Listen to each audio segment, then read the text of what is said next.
Olá, pessoal. Vamos para mais uma videoaula e o tema de hoje é sobre heranças e características complexas. Esse tema ele é também chamado de herança multifatorial. Genética, lá no ensino médio, a gente estuda genética mendeliana, características mendelianas, onde um par de genes é responsável por uma única característica. Então, a genética mendeliana também é chamada de herança simples, porque eu tenho um para um gene, uma característica.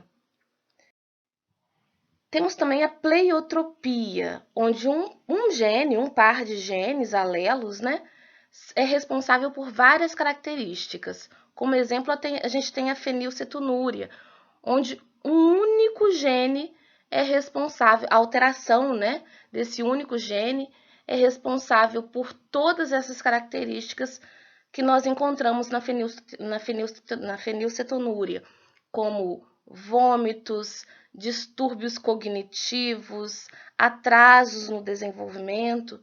Então, aquele par de genes alelos recessivos são responsáveis por todas essas características que são verificadas nessa doença.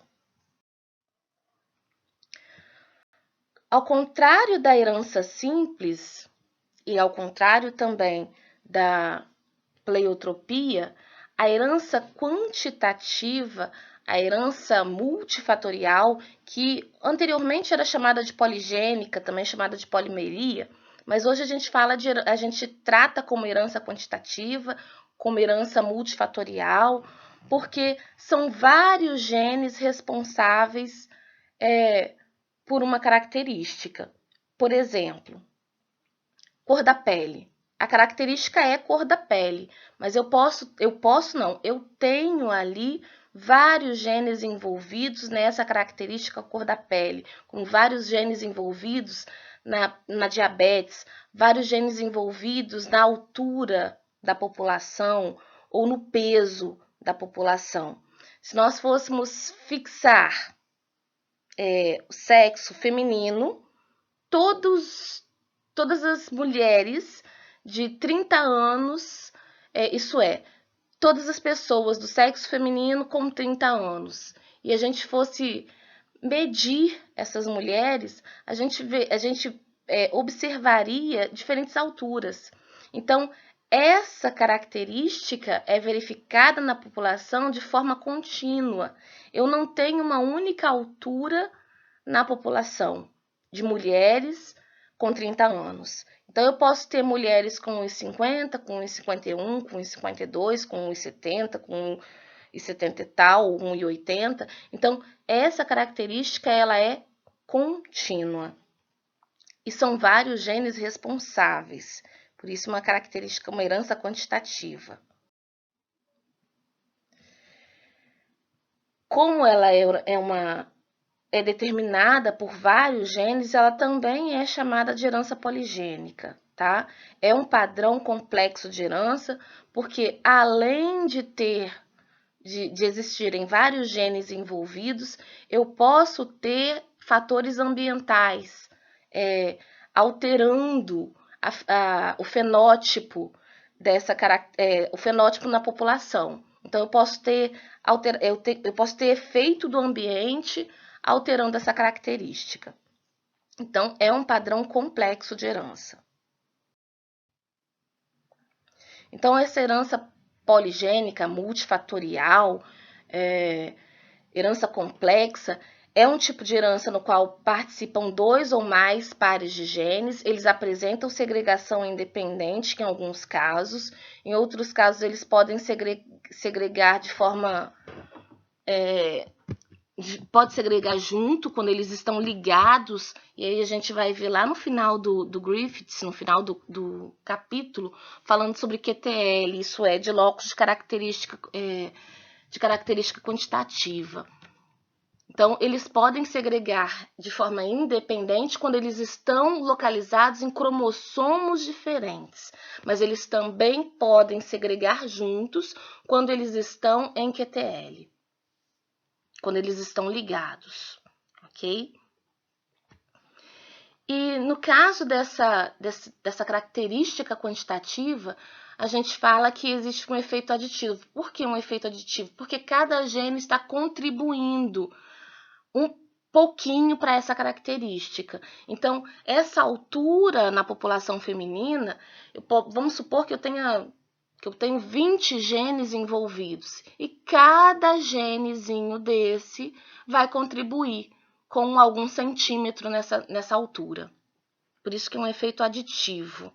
Então, o que significa que a manifestação fenotípica total dependeria das pequenas contribuições de cada gene.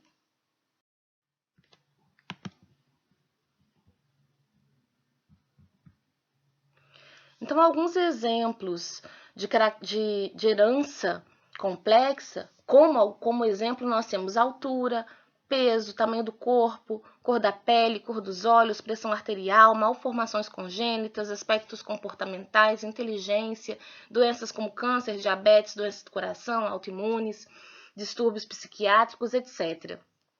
Se a gente for verificar na população, algumas dessas características, elas são descontínuas e algumas características são contínuas. Isso é, eu tenho uma variação na população, uma variação contínua na população, como a altura. Eu não tenho uma única altura na população. Eu tenho de 1,40 ou a 1,30 mais ou menos até 2,20, 2,30. Peso, eu tenho diferentes pesos na população. Então, essa característica, altura, peso, tamanho do corpo, são características contínuas. Eu vou verificar isso e plotar isso em gráfico como um gráfico normal, apresentando essa distribuição normal, essa curva de Gauss. Agora, eu posso verificar também características que são descontínuas na população. Por exemplo, câncer. A pessoa não tem um pouco de câncer, a pessoa tem câncer ou não tem câncer. A pessoa tem diabetes ou não tem diabetes. Então, característica complexa, herança complexa, não é sempre representada de forma contínua. Ela também pode ser representada em gráfico de forma descontínua. Ou tem ou não tem. Então, aqui, ó, essa característica está sendo representada de forma contínua. Eu poderia dizer aqui que é um gráfico, por exemplo, de cor da pele ou altura da população, onde eu tenho uma altura mediana sendo verificada, mas eu tenho também alturas extremas. Isso é, eu tenho pessoas muito baixas e também poucas pessoas muito baixas e pouquíssimas também pessoas muito altas. A maioria está nessa região mediana aqui, está sendo representada nessa região mediana. Então, essa representação aqui é uma representação de característica complexa, onde é verificado como que eu posso dizer? Onde é verificado na população esse valor contínuo.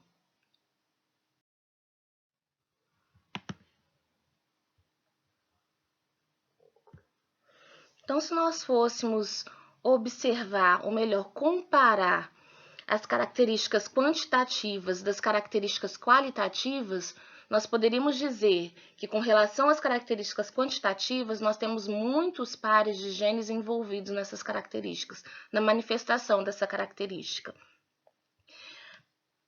E no caso das características qualitativas, nós temos geralmente é ou poucos pares de genes envolvidos na manifestação de características qualitativas. Nas quantitativas, o efeito individual do gene sobre a característica é pequeno. Cada gene alelo vai contribuir pouco, certo? Então, cada um contribui um pouquinho. Já nas características qualitativas, o efeito individual do gene sobre a característica é grande, porque eu tenho aquele gene que é dito como dominante. Por ser dominante, porque ele foi escolhido pelo sistema para ser expresso, certo? Então, neste caso aqui, ele vai ser expresso e ele que vai definir a característica a ser manifestada. Nesse caso aqui, os genes são expressos. Aqueles que são expressos são ditos como aditivos, porque está adicionando a característica, e com relação à quantidade de característica, cada um contribui muito pouco. De forma isolada, cada um contribui muito pouco. Com relação às características quantitativas, elas sofrem grande influência do ambiente, então quando eu vou estimar esse fenótipo, eu sempre tenho que levar em consideração o efeito do ambiente. Então, eu levo em consideração os efeitos genéticos, isso é, os efeitos dos genes, mas também tenho que levar em consideração o efeito ambiental. Já nas características qualitativas, esse efeito ambiental é praticamente nulo. Então, o meu fenótipo é definido pelo meu genótipo. O genótipo não sofre influência ambiental. Com relação às características quantitativas, elas têm uma distribuição fenotípica contínua, mas também pode ter descontínua, como a gente falou no caso das doenças. Ou a pessoa tem a doença ou a pessoa não tem a doença. E aquela doença ela é manifestada a partir da expressão de vários genes, ok? Então, por isso que é tida como quantitativa. Eu tenho muitos pares de genes envolvidos na expressão, na manifestação da doença. E no caso das características qualitativas, essa distribuição fenotípica ela é bem definida. Na verdade, ela é também tida como descontínua. Ou tem ou não tem, ou manifesta ou não manifesta, ok? Então, aqui eu tenho um exemplo de variação descontínua. E aqui eu tenho um exemplo de variação contínua. Nesse caso aqui, eu tenho uma distribuição normal, mas eu posso ter também essa variação descontínua para algumas características qualitativas, para algumas características quantitativas, ok? Nesse caso aqui, a gente pode dizer que é um traço contínuo, traço ou característica contínua. Certo? E os traços merísticos ou características merísticas são aquelas características que você observa a variação, mas é um número definido. Por exemplo, se eu estou verificando produção de alguma planta, vou quantificar produção de fruto ou de semente, eu vou falar que eu tenho a produção de 50 frutos por planta, ou naquela planta, 1000 sementes naquela planta. Eu não posso falar que eu tenho 1000 sementes e meia, ou 50, tantos frutos. Então, é um número definido, ok? A mesma coisa para filhote. Eu não posso falar que uma cadela teve 6,5 filhotes. Ou ela teve 6 ou ela teve 7 filhotes. Agora, eu também posso ter características ou traços com limiar. E o que seria esse traço com limiar? Existe um número de genes que determina aquela doença, certo? Que estão envolvidos com a manifestação daquela doença. Então, a pessoa tem genes que a torna propensa a ter a doença. Só que o sistema, ele suporta até um número de genes aditivos ou não aditivos. Acima daquilo ali, já tem a manifestação da doença. Então, eu posso ter, por exemplo, alguns genes de propensão a câncer, mas eu não vou desenvolver o câncer porque o meu sistema, ele suporta aquele número de genes de propensão a câncer. Mas se por algum motivo, por alguma mutação ou um acúmulo de mutações, eu altero esse número de genes aditivos, eu tenho aqui esse limiar ultrapassado. E aí eu vou ter a manifestação do câncer, ok?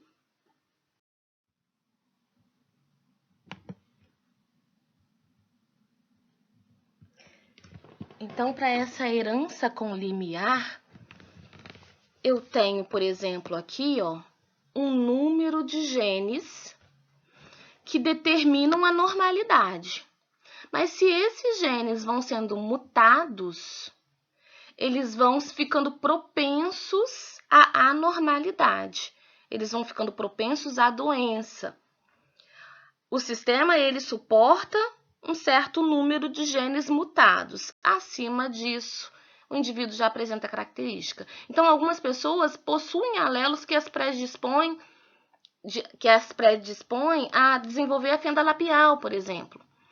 Há, de fato, uma tendência genética a desenvolver essa condição. Ela tem esses genes para o desenvolvimento da fenda labial, mas só nas pessoas cuja tendência ultrapassa esse limiar tem os genes suficientes para a manifestação da doença. Então, aqui, ó, eu posso ter vários genes de propensão, mas ainda não existe a manifestação da doença, ok? Isso acontece com diabetes, isso acontece com câncer, isso acontece com doenças coronárias. As pessoas têm esses genes de propensão, mas só vão manifestar a doença se essas mutações forem cumulativas, né, a ponto de se ter muito gene de propensão. Então, você tem um acúmulo de alelos de suscetibilidade, um acúmulo de alelos que predispõe o sistema a então, como exemplo que a gente falou agora, foi dessa fenda, né, de lábio leporino. Então, algumas pessoas, elas nascem com essa fenda labial. Sabe-se que essa condição se deve a fatores genéticos e ambientais, mas ela não é uma característica quantitativa no sentido no caso de variação contínua, né? Não existe uma variação contínua para a fenda labial. Ou a pessoa tem a fenda labial ou ela não tem. Então, essas pessoas, elas expressam ou não. A manifestação, apesar de ser multifatorial, ela é descontínua. Da mesma forma que é para as outras doenças. E os fatores genéticos e ambientais que predispõem a pessoa a apresentar a doença, eles variam de forma quantitativa. Isso é determinado por diferentes genes, por vários genes.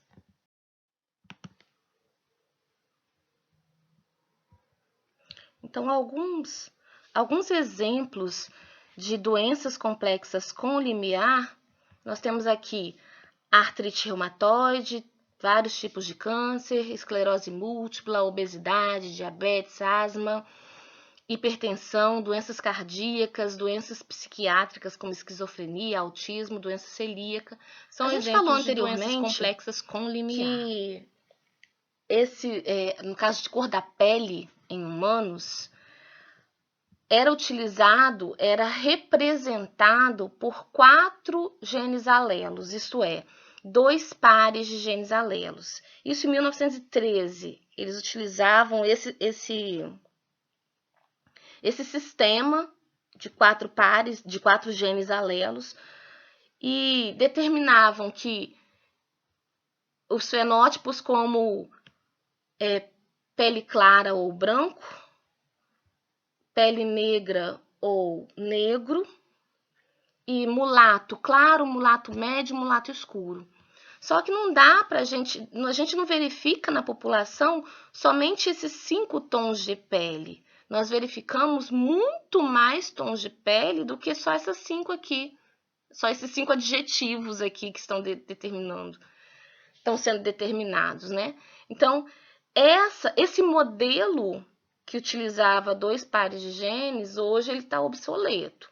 A gente até fala nas aulas de genética para o ensino médio, utilizando esses 4 genes alelos, mas nós sabemos que nós temos mais de 20 alelos responsáveis pela tonalidade da pele.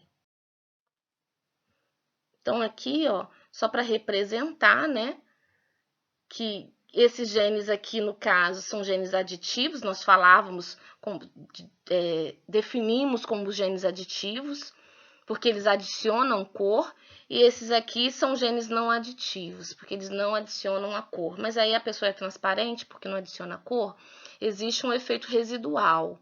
E esse efeito residual, ele é verificado hoje ainda.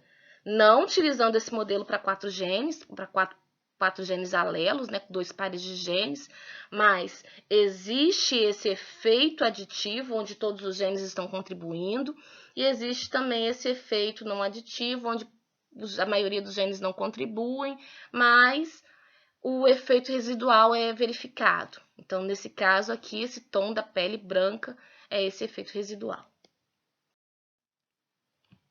Então, essa herança multifatorial, ela pode ser tratada como conlimiar, e ela é complexa, e sem limiar. E aqui eu falo que é quantitativa, mas ela também é complexa, tá? Porque se eu tenho influência ambiental tanto em uma quanto em outra, então as duas são complexas.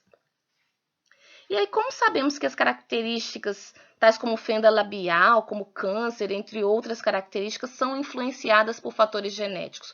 Como que eu vou determinar, quantificar o quanto eu tenho de fator genético e o quanto eu tenho de influência, de interferência ambiental?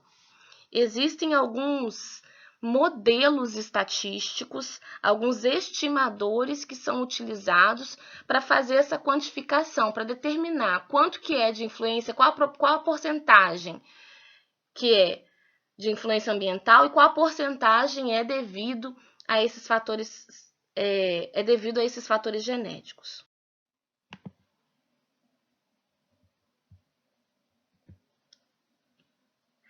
Então, para se estimar esse valor, essa porcentagem de efeito ambiental e de efeito genético, alguns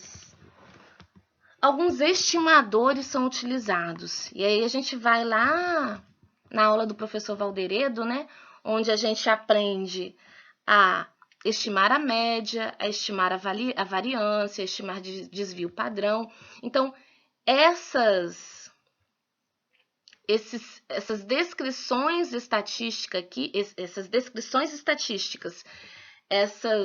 esses valores estatísticos são utilizados para a gente estimar herdabilidade, tanto herdabilidade no sentido amplo quanto herdabilidade no sentido restrito. E aí a gente vai falar um pouquinho para esclarecer. O livro mostra vários estimadores. Vou mostrar aqui para vocês alguns, mas eu não vou cobrar esses estimadores. Por quê? Porque muito dessa herdabilidade, tanto no sentido amplo quanto no sentido restrito, é utilizado em melhoramento genético. É utilizado por biometristas, por geneticistas que utilizam modelos biométricos para chegar ao número de genes que estão envolvidos naquela característica. Então, acho que não é muito a ideia de vocês. E aí eu vou falar um pouquinho depois sobre o que tem sido feito atualmente. Vou falar mais na videoconferência do que tem sido feito atualmente com relação a humanos e com relação a GWA, com relação a modelos de associação, com relação a QTLs, que é o que tem sido feito para a população humana, ok? Mas aí a gente vai falar um pouquinho, porque isso já foi feito e alguns geneticistas ainda fazem, utilizando esses modelos biométricos. Então, a gente utiliza a média, utiliza a variância, então a gente estima essa média e essa variância, estima também o desvio padrão e nós utilizamos esses valores para estimar a herdabilidade.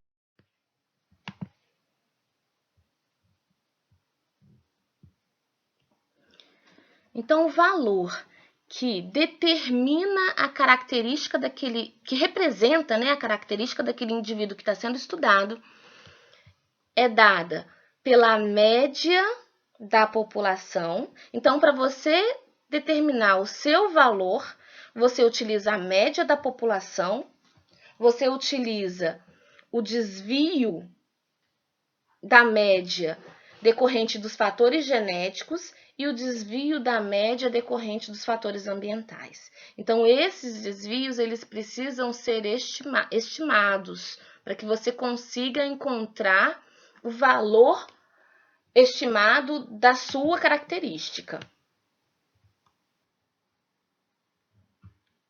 Uma das perguntas que o geneticista busca responder, geneticista biometrista, é saber o quanto daquela variação é determinada por fatores genéticos. Então, o que está determinando ali? É o ambiente ou é a genética do indivíduo?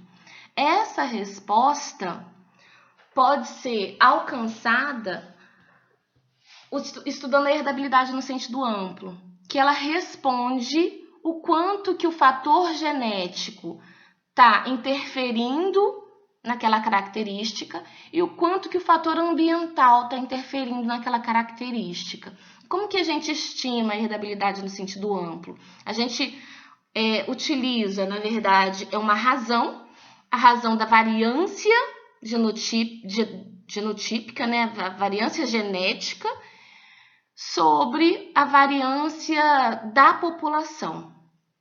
Okay? Então, eu tenho uma média populacional que é utilizada e eu tenho a variância genotípica sendo utilizada. Nesse caso aqui, a utilização dessas variâncias aqui é quando eu estou estudando a população inteira.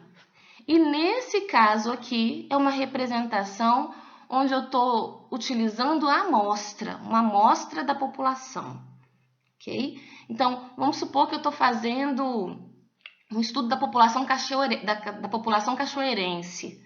E aí, se eu vou estudar todos os cachoeirenses, eu vou utilizar este estimador, eu vou representar desta forma. Agora, se eu pego desses, sei lá, 250 mil cachoeirenses e utilizo 15 mil no meu estudo, eu estou fazendo uma amostra. Então, é uma amostra da população, ok? Mas também é uma variância genética sobre uma variância da população.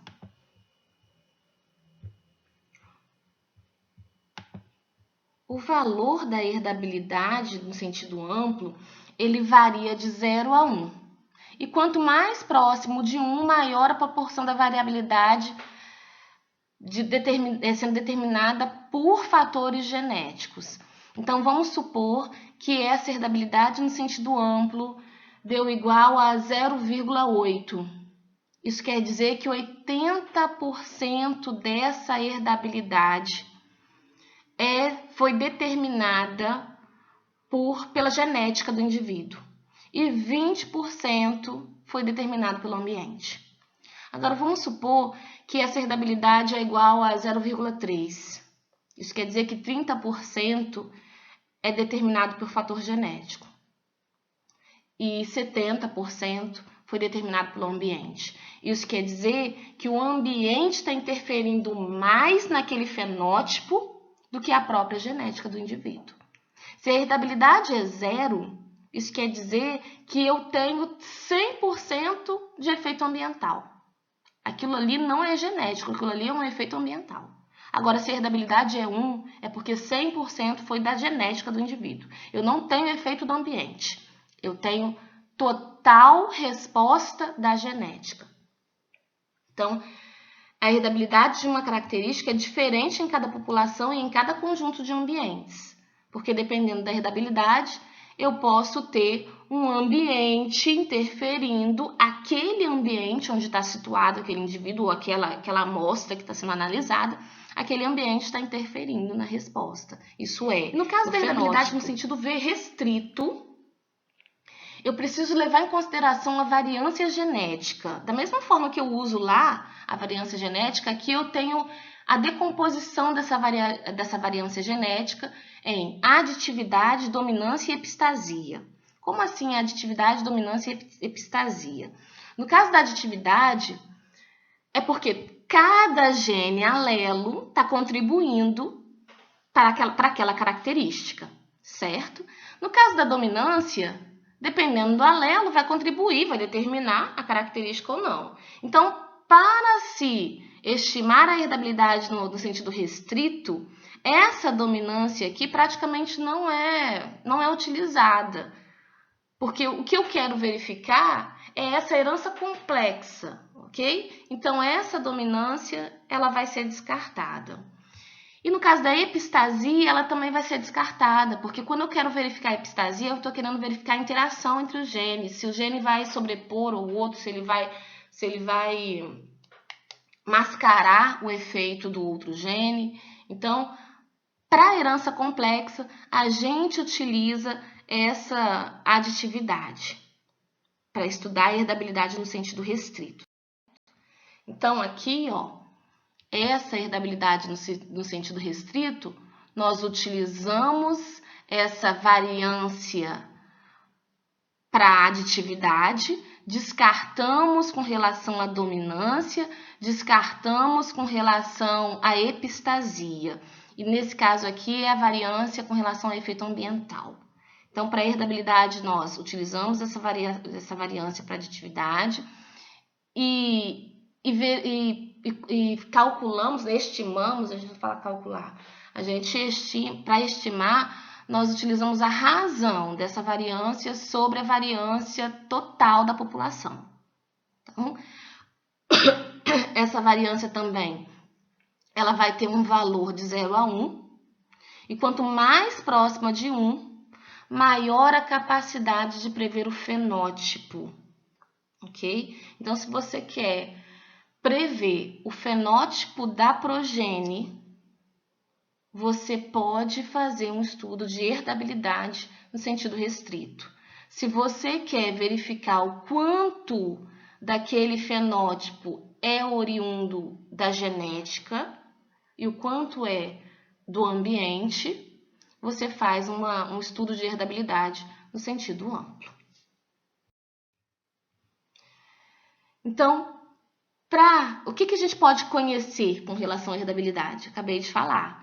A gente pode prever o fenótipo da progenie, fazendo a herdabilidade no sentido restrito, e a gente pode verificar o quanto da genética está interferindo, ou melhor, está determinando aquela característica.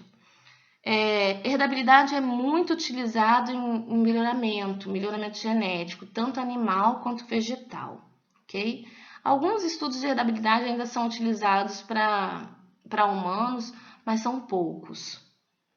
Foi esse QI médio que foi encontrado aqui, ó, 110 mais 120, então eu tenho um QI médio de 115.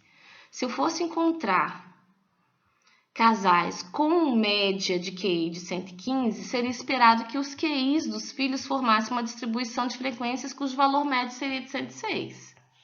Entretanto, existiriam crianças com QI mais alto ou mais baixo, até mesmo mais alto que valores dos pais, que a gente chama de heterose também. Isso se deve à segregação mendeliana dos alelos, que influenciam o QI e de fatores do ambiente. Portanto, em um ambiente sem estímulo, o QI do Oscar pode ser inferior a 106. E num ambiente com muito estímulo, o QI do Oscar pode ser superior a 106. Então, eu tenho 60% aí influenciando esse QI.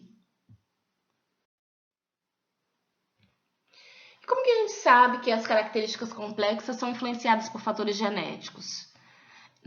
Na população humana, a gente utiliza, na verdade, estudos com gêmeos, principalmente gêmeos monozigóticos, que são muito informativos, e também comparação entre parentes.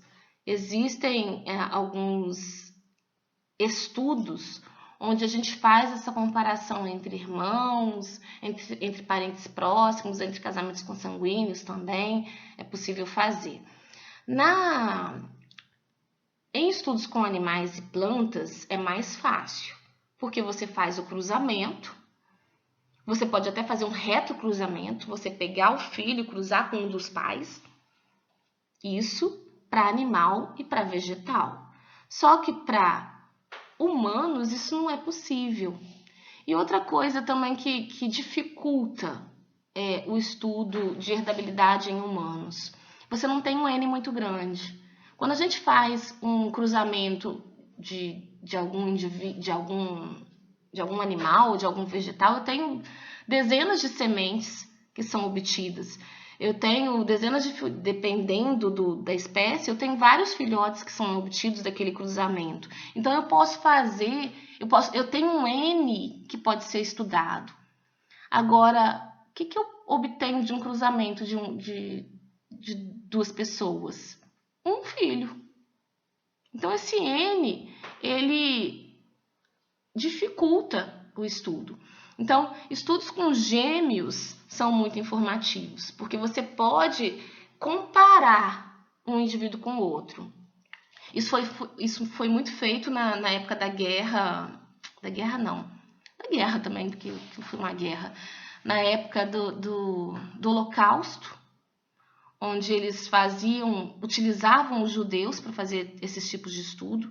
Então, alguns gêmeos de origem judia, eles eram colocados em situações diferentes, em ambientes diferentes, para verificar esse estudo de herdabilidade, quanto que era fator genético e quanto que era fator ambiental. Então, a gente perdeu um pouquinho dessa literatura, porque eram feitos em cobaias, né? Então, a comunidade científica meio que discriminou. Mas muitas informações foram obtidas dessa forma, com esses gêmeos nessa época do Holocausto. Então, essa semelhança entre parentes, esses estudos com gêmeos e a resposta ao cruzamento seletivo, elas indicam que as características complexas têm base genética. Algumas características complexas elas podem ser quantificadas. Muitos fatores genéticos e ambientais, eles influenciam a variação observada nas características quantitativas.